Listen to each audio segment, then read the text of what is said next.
you can get a divorce and everybody's going to be fine. That's a lie, or the lie that like Absolutely. two men or two women, as long as the child is loved, that's all they need. That is a lie. Mm-mm. And it's also a lie that if you're dealing with infertility, that IVF is going to be a no-cost way in terms of rights of the child and well-being of the child to achieve the pregnancy that you desperately long for.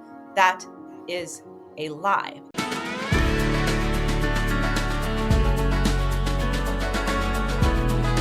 My guest today is the president of a global children's rights movement called Them Before Us. So she's here to discuss with me today a practice that's sparking intense discussion. While some regard it as a simple decision, others believe it's a case of playing God. Although, let me be very upfront with you.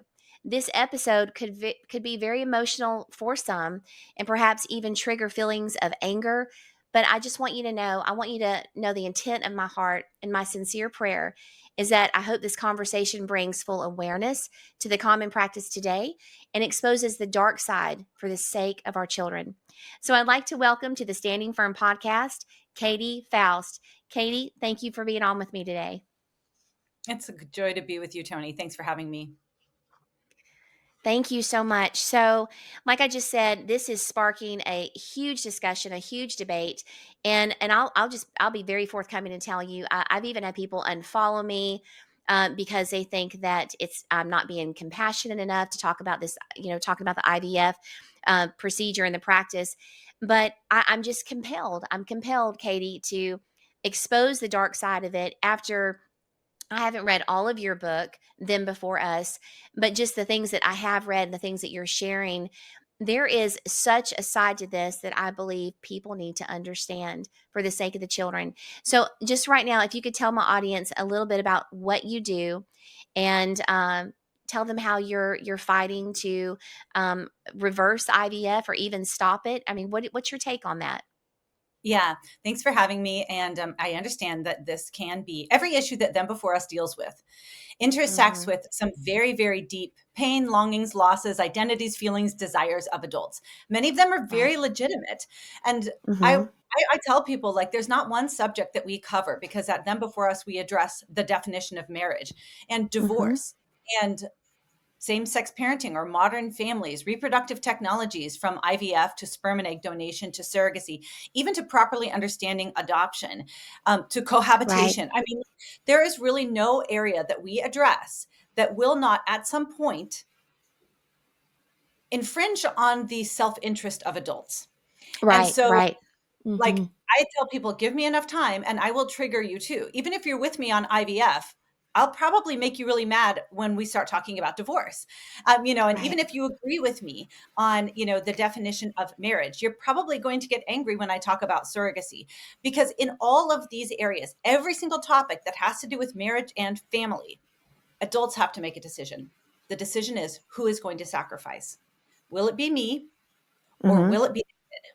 There's always a Right. trade-off in marriage and family issues. And Mm-hmm. in our modern world, we have somehow pretended that sometimes there's no hard thing. You can get a divorce and everybody's going to be fine. That's a lie. Or the lie that, like, Absolutely. two men or two women, as long as the child is loved, that's all they need. That is a lie. Mm-mm. And it's also a lie that if you're dealing with infertility, that IVF is going to be a no-cost way in terms of rights of the child and well-being of the child to achieve the pregnancy that you desperately long for. That is a lie. So what we do at Them Before Us is we look at all marriage and family issues not through the lens of what adults want or how they feel. We always look at everything through the lens of prioritizing the child first, Right. outlining their rights, their needs, their desires, and then insisting that all adults conform to what is best for the child, because the only alternative is for children to conform to what adults want, very often at the expense of their rights and needs. So we Absolutely. can talk a little more about IVF, but that's probably enough of a triggering introduction for now.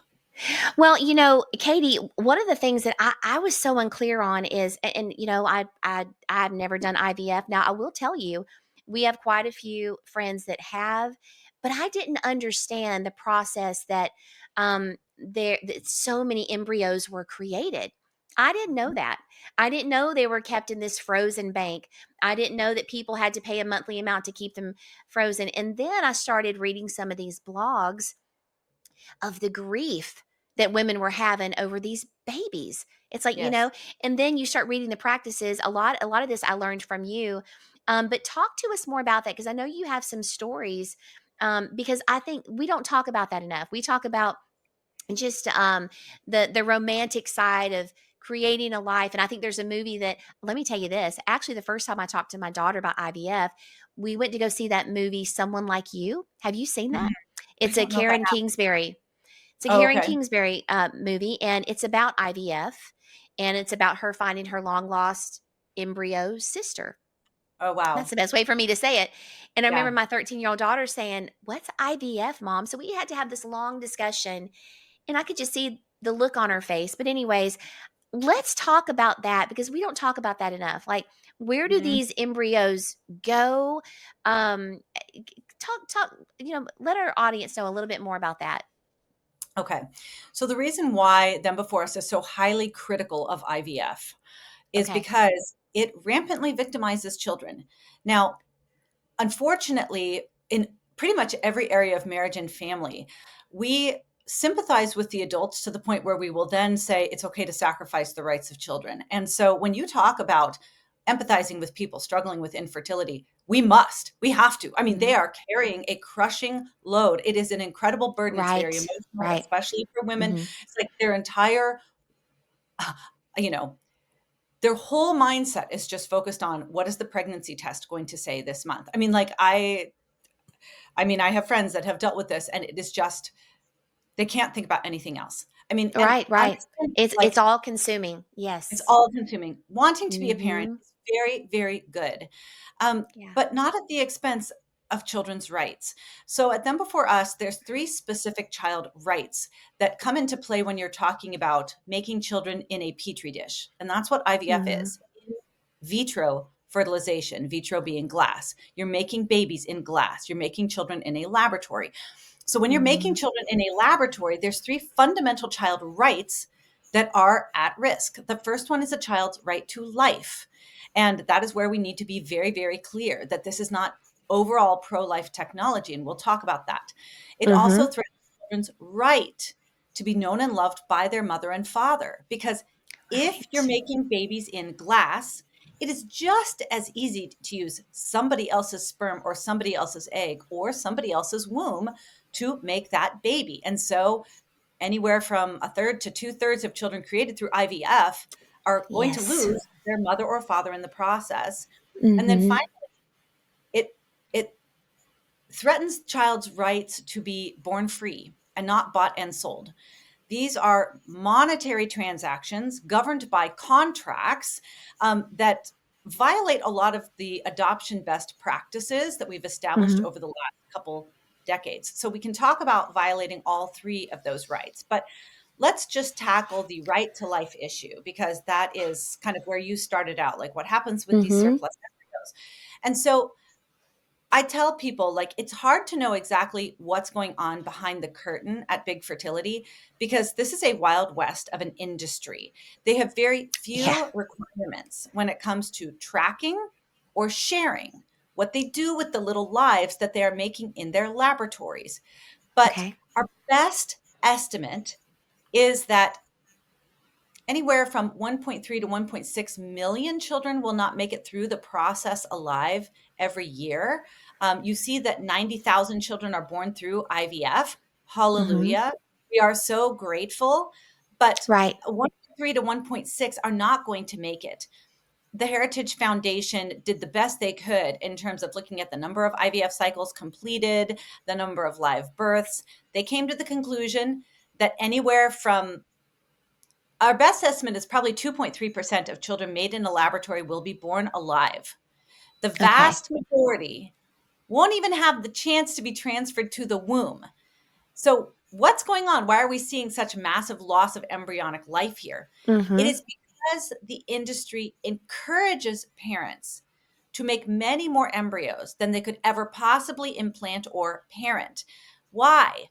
Because screening for genetics, screening for sex, even screening for superficial characteristics like eye color is routine in the IVF world.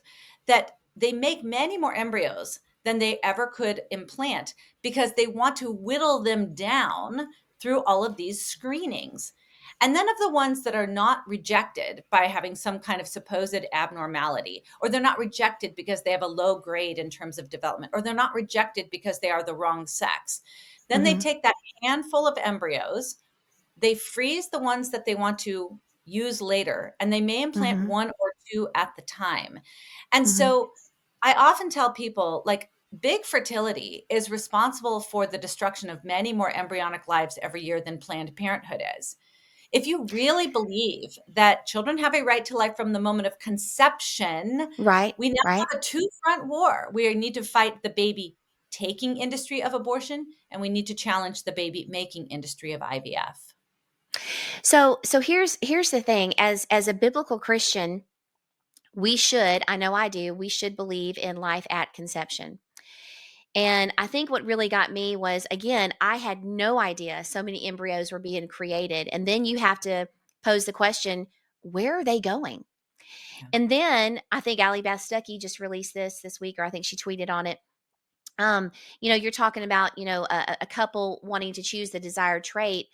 How is that any different? Well, first of all, you and I both know that's eugenics, Yes. which Margaret Sanger, who started Planned Parenthood, was very much a eugenist. And so that's where I want to go next, because I think people maybe I don't think they mean to not know all of this. I mean, I didn't know a whole lot about IVF, Katie, but I think we're in a time where, for the sake of the children, and you've often referenced that, I think you and I might be close to the same age, but we've grown up in this adult centric society. And again, the children have been the collateral damage. So let's just open this box wide open to what I would say this is a very dark side of IVF. And gosh, we haven't even touched on surrogacy yet. Right. Well, let's talk a little bit about where do the children go. Okay. Okay. So a lot of children do not make it to the point where they will be kept. Okay. If they don't have the right kind of development, like they're not, the cell division isn't happening the way that they want it to happen. That doesn't Okay. necessarily mean that that would be a defunct embryo. It's just the grading process has to do with how quickly the cell division takes place. And so those that did not develop as quickly, they'll get a lower grade and very often will be discarded. Again, Okay. if there's some kind of genetic marker that says perhaps this child could develop a disease, or there's some chromosomal abnormalities, many of the times there's false positives for these tests, the child is discarded. And then, of course, you've got the surplus embryos. We don't know exactly how Mm, many because, again, nobody is asking these questions. There's no requirement to keep track. Estimates range from 1 million to 10 million embryos mm-hmm. on ice in this country, many of which have been functionally abandoned because they cannot find the biological parents anymore. Nobody's paying their storage fee. So we've got probably hundreds of thousands, if not millions, of these children who are in frozen Wow. orphanages across the country. So what do we do? What happens to those little lives? Because they are lives. Once fertilization takes place, they are humans. They You know are what? human. I love what you just said. I'm sorry, I did not mean to interrupt you, but you said frozen orphanages. I've never heard that. Yes. Well, That's just a good visual. People, this is bringing awareness. So good, so good. yeah. So, what do we do with those unwanted embryos, the unwanted tiny humans? Well, the American Society Okay. for Reproductive Medicine, which is supposedly the authority on reproductive technologies, will give Mm-hmm. parents three different options for what to do with those surplus children. Number Mm-hmm. one, they can thaw and discard them. Mm-hmm. Number two, they can donate them to research. And number Mm-hmm. three, they can donate them to another couple. And all of this, as you can discern, is very dehumanizing language. Like, we would not treat Mm. a already born child this way, to discard them, to Right. donate to research, to donate them to somebody else. And so we really do have a pretty significant crisis on our hands, because this is an industry that actually would not be able to function. They wouldn't be able to stay in business. They wouldn't be able to be in the black if this kind of selectiveness about Mm-hmm. discarding and destroying embryos was not part of the equation.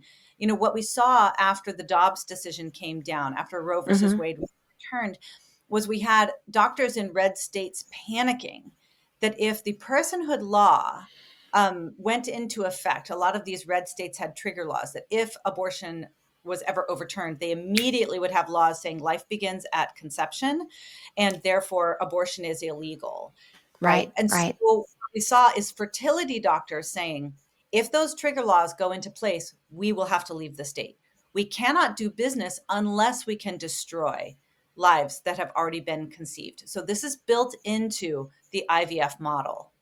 Hmm. So I think I already know the answer to this, but tell me. I mean, I think you know, but tell me the big money that's in this industry. It's I again think we already know, but go ahead. Yeah, right. Like billions of dollars. Surrogacy alone is a multi-billion dollar global industry. And it's Hmm. very lucrative because this is largely elective.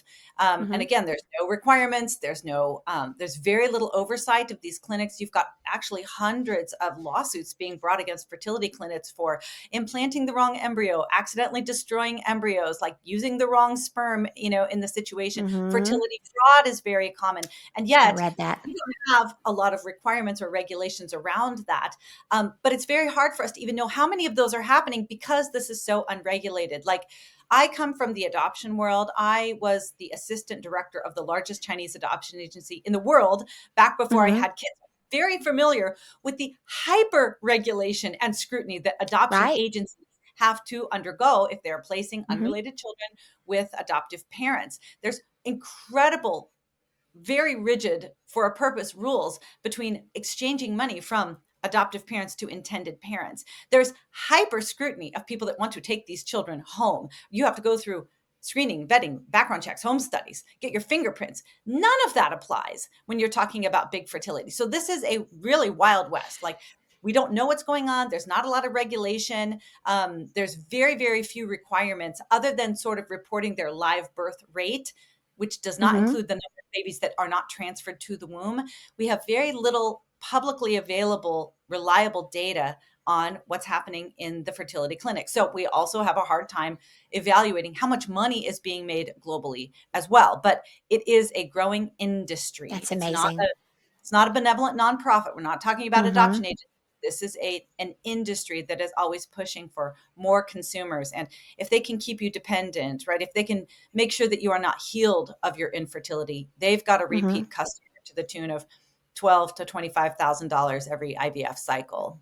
Oh, my goodness. You know what? Reading about all this stuff, there's so many places I can go. I wanted to talk about embryo disposition.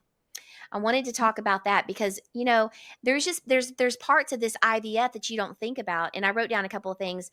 So what if the couple divorces? What happens to the embryo? What if there's a death of a spouse? What happens to the embryo? What happens if there's lack of contact? If you can no longer find the couple?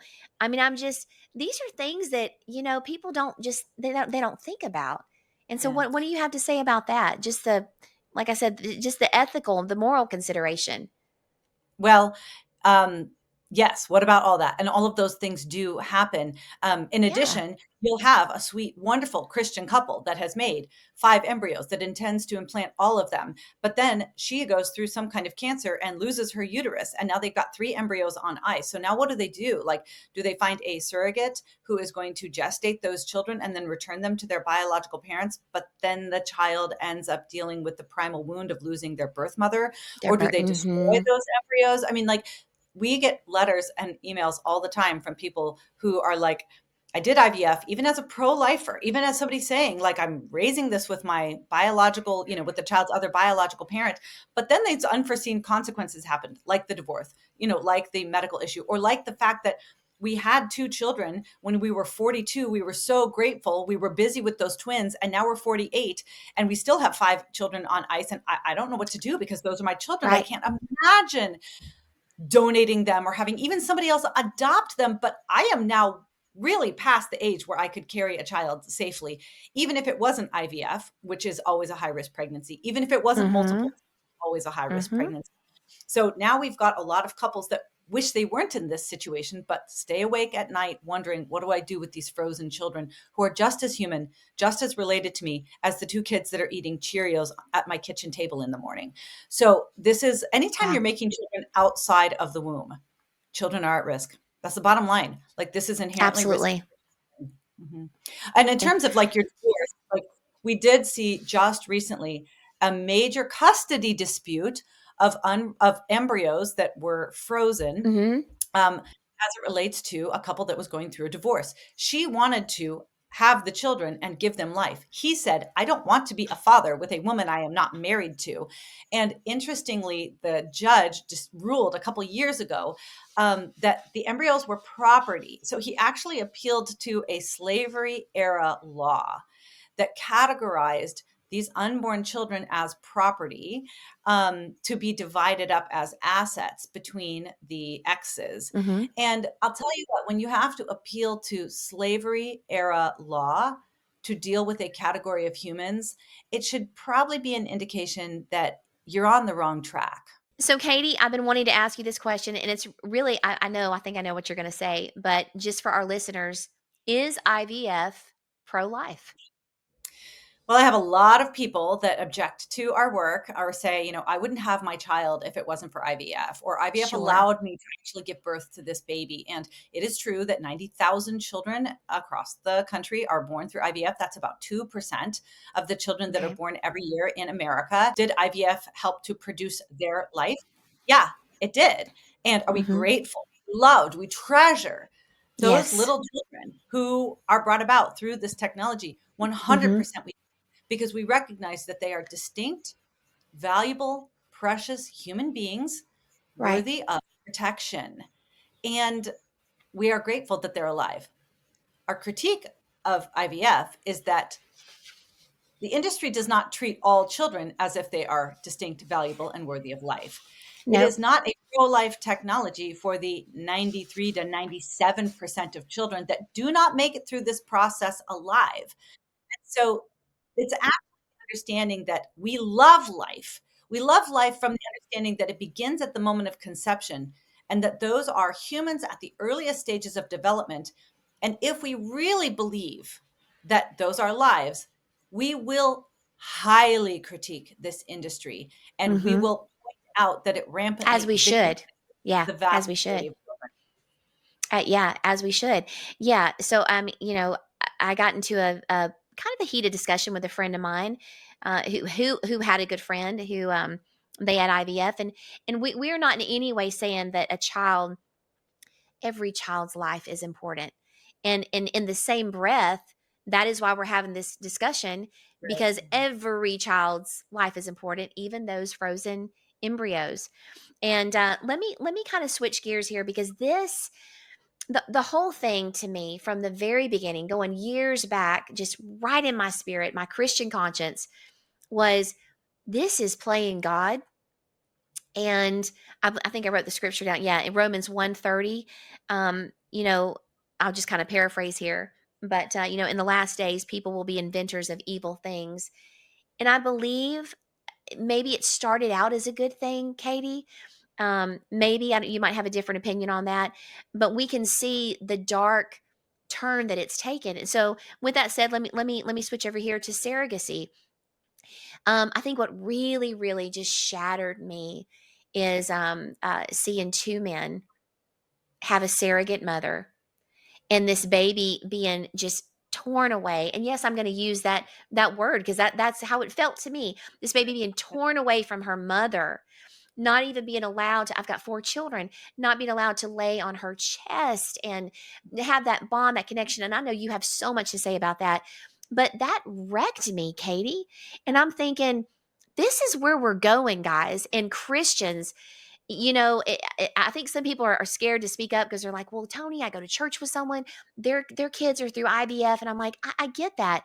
And we're not saying in any way, shape, or form that child is less important. Quite the contrary. But this is a conversation that we must have, and you bring so much to the table. And also, too, I want to say, for my listeners, Katie she's so compassionate, but at the same time, because she's compassionate for these children, she's passionate about the life of children, for the sake of children, and this message has to get out. So let's talk about surrogacy and the dark road that is traveling on right now. Good. Let me take a step back since you're talking about like we're Christians, we're talking about people at church and all Yes, of that. yes. So let me be very clear. Christianity does not exist to validate and encourage adults in whatever they want. Christianity, at its root, is a worldview that protects children. Yes. Everywhere that Christianity has gone, every place that the church has spread, the Yes. rights and well being and dignity of children are elevated. Protecting children is one of the manifestations of our pure and undefiled religion before God. Everywhere that Christianity goes, whether you're talking about missionaries, increasing literacy rates of little girls, or ending the practice of foot binding in China, or when the church first burst on the scene in the Roman world and rejected infanticide and exposure and highly sexualizing children and mutilating them in the name Yes. of turning them into eunuchs or selling them to pay off family debts. Christians have never done that. Our worldview insists on child protection, and God warns us, sternly Mhm. warns us about those who Yes, would he cause does. little ones to stumble. So I say that because when you're dealing with a situation of a gay man that wants a child who might be a wonderful father, I actually know a lot of gay men who would be incredible fathers. When you're talking about the woman at church who's dealing with infertility, who would be a wonderful mother, when you're dealing with the couple that is struggling in their marriage because they've got financial issues or communication problems, and it's been so hard for so long, in all of those situations, you cannot allow empathy for adults to override your mandate for child protection. Okay, you should extend empathy to the adults because all of them do have a burden. But the solution cannot be for a child to sacrifice their fundamental rights and needs for that adult. Your empathy, Christians, needs to primarily be with the children who will be victimized if Right. this question or longing is wrongly acquired. Okay, so Mhm. your compassion is not primarily for the mother and father who are struggling in their marriage. It is for the children whose physical, mental, emotional, academic, and relational health is going to tank if they get a divorce. Your allegiance is always to the children, Christian. You should be empathetic with the adults, but your Mhm. job is a child protector. That is part and parcel of the Christian life. So now that we've got that out of the way, let's just talk about So surrogacy, good. right? Surrogacy from the child's perspective, because from the adult's perspective, surrogacy can be great. A lot of times, commissioning parents think it's wonderful. The woman serving as the surrogate might say, well, this is a gift. I'm giving the gift of life. Certainly, the fertility doctors and the lawyers who are making a lot of money think it's great. Surrogacy is always an instrument of child victimization, even if the baby goes home with their Christian heterosexual mother and father. So let me explain what what surrogacy does from the child's perspective is it splices what should be one woman mother into three purchasable and optional women. So the first mother is the genetic mother, the woman who contributes the egg. That woman grants children half of their biological identity. It is the child's eye color, maybe some of their interest, maybe a lot of, definitely their heritage on the side of their mother. A lot of things that help children answer the question, who am I? That comes from the Mhm. genetic mother, the egg donor. The next mother is the birth mother, the woman with whom the child forms that critical bond for 9 months. It is Yeah. foundational to the child's ability to trust and attach in the future. And we know from adoptees who have lost their birth mother that these Mhm. children are more likely to display externalizing disorders, struggle in school, deal with alcohol abuse, and generally be less mentally and emotionally stable Mhm. in the future. That's And the right. third mother is the social mother, the woman who is there in the child's life every day, kissing the boo boos, simplifying their words down to right at the child's level, things that dads don't do, giving the Right. child the maternal love that satisfies their longing to be loved by a woman, right? Children crave being loved by a Mm. man. And so, what surrogacy does is it splices this one woman mother into three women. You can purchase the genetic mother, you can rent the birth mother, and you can often take the child home to a motherless home completely. Now, the Wow. problem is Mm. none of these mothers are optional in the life of children. Children need all three. They need the biological identity that comes from their genetic mother. They often struggle Mhm. with identity issues when they lose her. Number two, they need the continuous bond with the birth mother. Like you said, they need to go directly from inside her body to outside her body, right? Yes, yes. They have an existing bond with their birth mother. And when they lose that bond, we see cortisol levels rise in the baby. They are not able to handle their stress as well. They have to start from ground zero when it comes to Wow. developing an attachment to whatever adult they're handed to, even if that adult is genetically related. And number three, children struggle and they are developmentally hampered when they do not have a female parent in the house who is distinctly mothering them in ways that men simply do not bring. So surrogacy always requires that children lose at least their birth mother, sometimes their genetic mother, and sometimes Mhm. all. It's just a straight up injustice. Wow. Goodness gracious. So much stuff to cover here. And again, I just for first of all, thank you for breaking that down, Katie.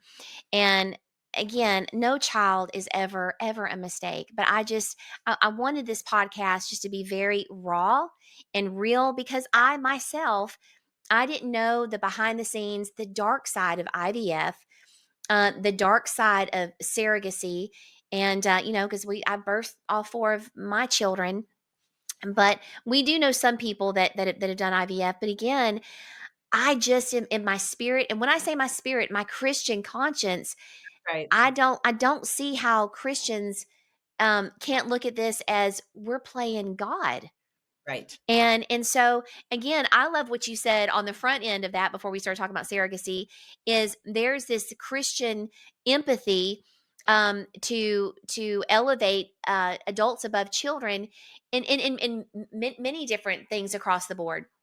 And this is what I wanted this conversation to be about is to just shine a light on IVF. Let me ask you this, Katie. What is your heart cry for IVF? Would you want to see it just completely abolished? What's your heart cry? Well, I would say that I would like to see embryos recognized as the humans that they are. That if Okay. we said that embryos are persons that deserve rights, their right to life, their right to Mhm. their mother and father, their right to be born free, not bought and sold from the moment of conception. If we did Okay. that, if we recognized the humanity of the smallest humans among us, that would be enough for me. And you know what that would Okay. do? It would destroy IVF. Like Okay. there's no clinic that's conducting IVF in a way that respects the embryonic life. There's a couple countries that have tried it, but even Mhm. then, see that IVF children have more long-term health problems, Mhm. developmental risks, cancer risks. And so even if you're protecting their right to life, you are still putting children in creating them in a way that is going to not tank their long-term health, but obviously lead to a little bit more risk to it. So banning IVF is probably never going to happen, but if we can recognize the humanity of the embryos, it would pretty much Mhm. bring the whole industry to a grinding halt because it Mhm. would ban all of the processes that make it so lucrative and financially beneficial. Like the reason Absolutely. they're able to stay in business is not because they're making babies, they're making custom ordered babies. That's what they're doing. Yes. That's exactly what they're doing. And you know what? Yeah. For the lady on the other side watching this, and I'd watched one of your podcasts, and you talk about some other options instead of Yes. IVF, and one of them was it NaPro technology Mhm. Yeah, and or NaPro? mhm. Yeah, yeah. Can we talk a little Restorative bit about that? reproductive medicine. Yeah, that's what it is. NaPro technology, natural procreative Okay. technologies, is one branch of restorative reproductive medicine.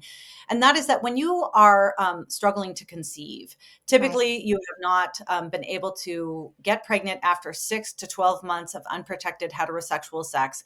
Then you're like, okay, you're infertile. And then a lot of doctors just stop there and say, put you into the IVF pipeline. But the Right. reality Right. is, a lot of the infertility that people are dealing with have causes that can be treated. And when you Yes. can discover and resolve the underlying fertility issue through restorative reproductive medicine, like natural procreative technologies, you often see success rates that outshine the IVF industry.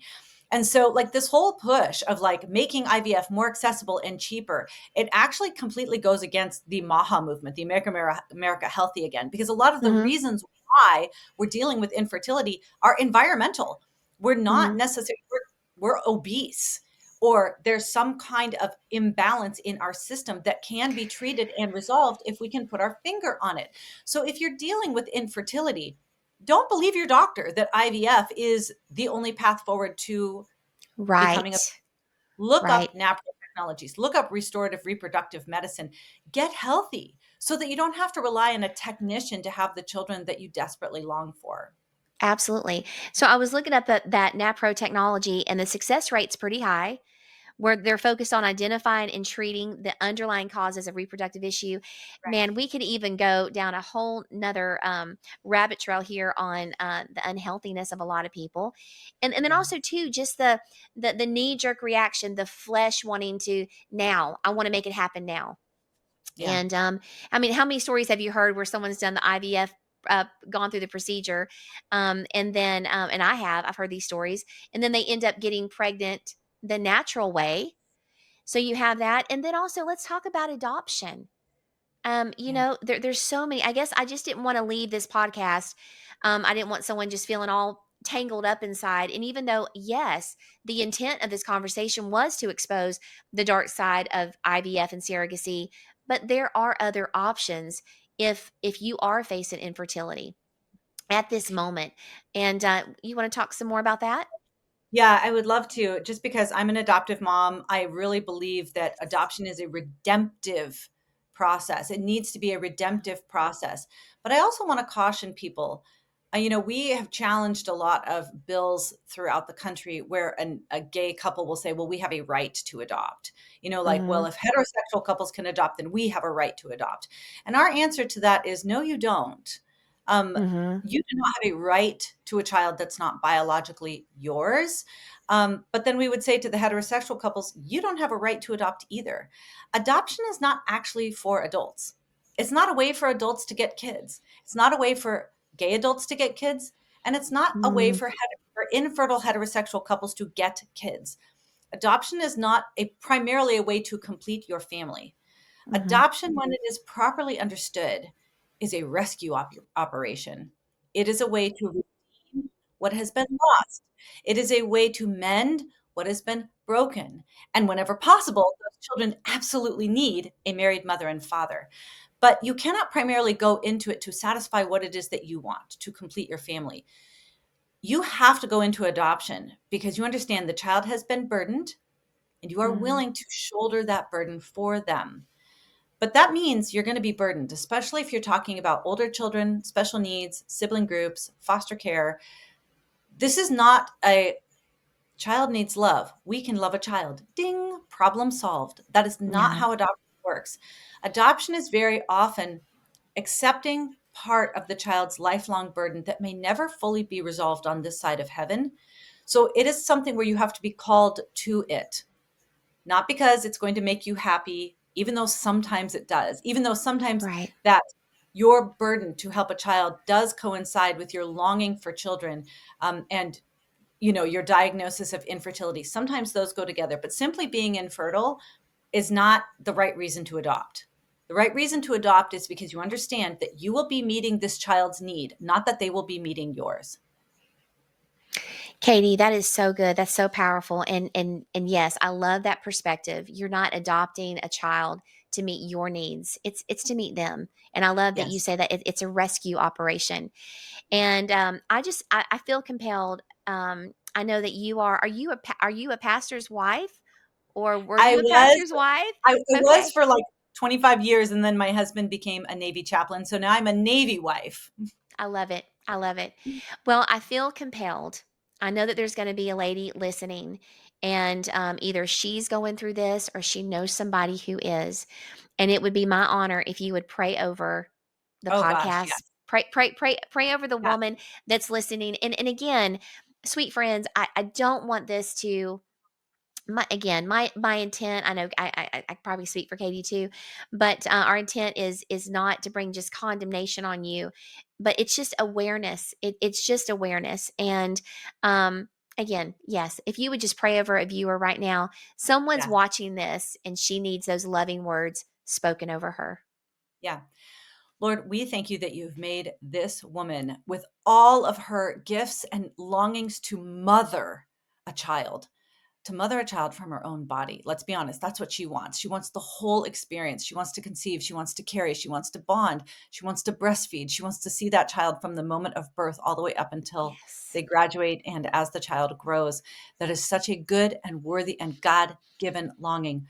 Bless her for that.